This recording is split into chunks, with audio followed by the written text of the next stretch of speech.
So ayun, okay, KGX, kumusta kayong lahat? Pakita ko lang sa inyo kung paano ako pumapasok sa BTC, no? Pero isang magandang ano din to, no? Para sa mga bago, no? Gayahin nyo lang, tapos sabay tingnan nyo kung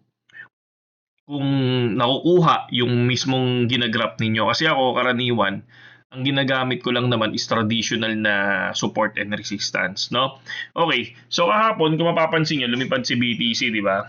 So expected naman natin yun eh. Yung nakaraan, di ba, sinabi natin, once ma-break si 76, possible lumipad. So lumipad hanggang 78 is good profit. So ngayon, makikita nyo, no, paano ka maglulong kahit na nakikita mong uptrend. Siyempre, alam naman natin yung ah charting is naka-uptrend si BTC, di ba? Ngayon, pag naka-uptrend si BTC, alam natin yan na karaniwan lumilipad talaga, di ba? Pero, kailan siya lilipad, di ba? Ako, ang ginagawa ko lang, pumupunta ako sa 15 minutes time frame.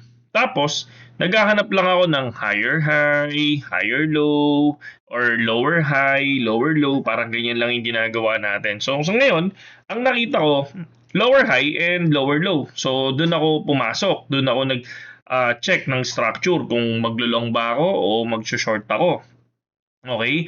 So kung titingnan nyo kasi to sa 4 hours time frame, ayan siya, no? Ayan siya. Uptrend 'yo, 'di ba? Pero kahit uptrend diyan, kailangan ba mag-long ako dito? Kailangan ba mag-short na ako dito kasi uptrend na siya? So ang ginagawa natin, pumupunta lang tayo sa 15 minutes time frame. Ngayon, pag pinunta ka sa 15 minutes time frame yan, maliit siya. So ang gagawin mo lang is lakihan mo. Ayan, di ba? So ngayon, kung titingnan natin, nung nilakihan natin yan, ito na siya ha. So, mapapansin nyo, nag-create siya ng lower high, lower low, lower high, lower low, lower high, tapos hindi na siya pumunta ng lower low. Okay? Ito na yan. Itong bilog na yan. Di ba? So, ang tawag na natin dyan, change of character. Ibig sabihin, possible magkaroon ng pump. No? Pero syempre dapat hindi ka muna kagad papasok, 'di ba? Dahil may sinet ka na support and resistance, itong pinaka-resistance mo, hayaan mo munang ma-break 'yan. So kapag na-break 'yan, doon natin tinatawag na break of structure. Ibig sabihin hindi na siya downtrend, padipad na siya. Pero syempre dahil sa 15 minutes time frame ka, dapat kukunin mo yung area na to, etong candle na to, kasi break nga to. Pero hindi ibig sabihin, lilipad yan. So, kailangan natin ng confirmation. Kaya makikita niyo yung isang candle na yan. Sorry, inom lang tubig.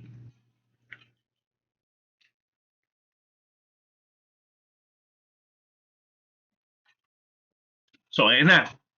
Ngayon, nung lumipad si BTC, no? Ngayon, wala akong trade kay BTC ngayon. Kasi nag-TP na tayo.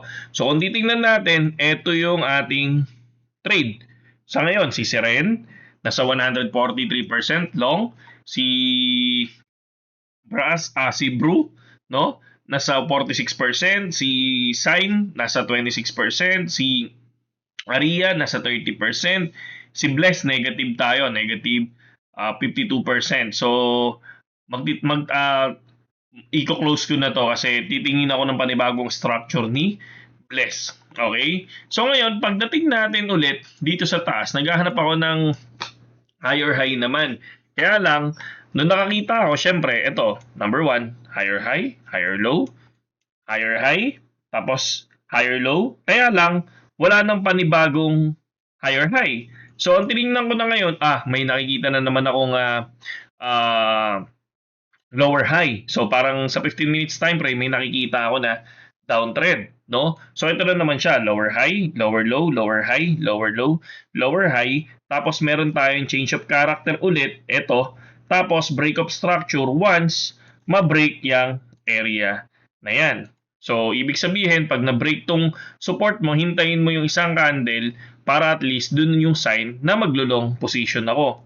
So, ganun yun. Bakit tayo nagkaroon ng change of structure? Kasi hindi nakuha na itong candle na to yung panibagong lower low, no? So ayaw naman nating ipilit yan. Kunyari, pipilit mo na ganyan. Ayaw ko naman pinipilit, no? Kung ano yung nilagay ko na support, yan yung kailangan masunod sa akin. Ngayon, kapag yan na-break, no? Saan dyan, no? Na-break, possible, pwedeng lumipad ulit si BTC at makuha yung isang area na to. Possible, ito, yan. Yang 78 na yan. Okay? So, syempre, mas maganda kung ang ginagawa nyo, nag-chart-chart muna kayo. Okay? Charting muna, hanapin mo yung lower high, hanapin mo yung higher low, 'di ba? Ay, higher high, 'di ba? Higher low, tapos hanapin mo din yung lower low. So, ganyan yan eh. 'Di ba? Para at least kahit papaano, check mo kung nagiging accurate. Kapag accurate yung nagiging yung nahanap mong support and resistance, o edi doon ka mag-start mag-trading. Kasi sa totoo lang, ang pagpapractice ng charting, inaabot ka ng isang buwan, di ba? Bago ka maglabas talaga ng real money. Kaya again, yun din yung gawin nyo, di ba? Huwag muna kayo maglabas ng pera. Mag-spot-spot na lang muna kayo. Pero sa leverage, I think mas maganda. Sugal kasi eh, di ba? So, mas maganda kung talagang totally, kung na-master nyo na yung mismong ginagawa nyong support and resistance or kung paano kayo mag-trade, 'di ba? Wala namang masama eh na walang masamang sasabihin sa iyo kung profitable ka. Okay? So kaya lang mas maganda kung inaaral mo kasi masakit yung talagang totally ang ginagawa mo eh nauubos yung pera mo dahil ginagambling mo lang, 'di ba? So hindi ganoon. So yun lang siya, ganoon lang kasimple, no? Tapos soon, pakita natin yung mga higher high, higher low hanggang sa magpunta tayo ng indicator, RSI, Fibonacci, moving average, di ba? So far, basic lang muna yung ako ginagawa ko at dito sa basic na to, kahit paano, nagiging profitable ka. So, again, ito pa lang yung trade natin. Hindi naman tayo nag-trade ngayon ng mahaba, no? So, basta, ito, gainer's trade strategy to. So, sa Telegram naman to, mga kapatid, no? Kung gusto niyo matutunan yung gainer's trade strategy, ayan, pasok kayo sa Telegram natin. So, PM nyo ngayon ako. Nandiyan naman yung Telegram ko sa description, okay? So, yun lang mga kapatid at saludo sa inyong lahat, ha?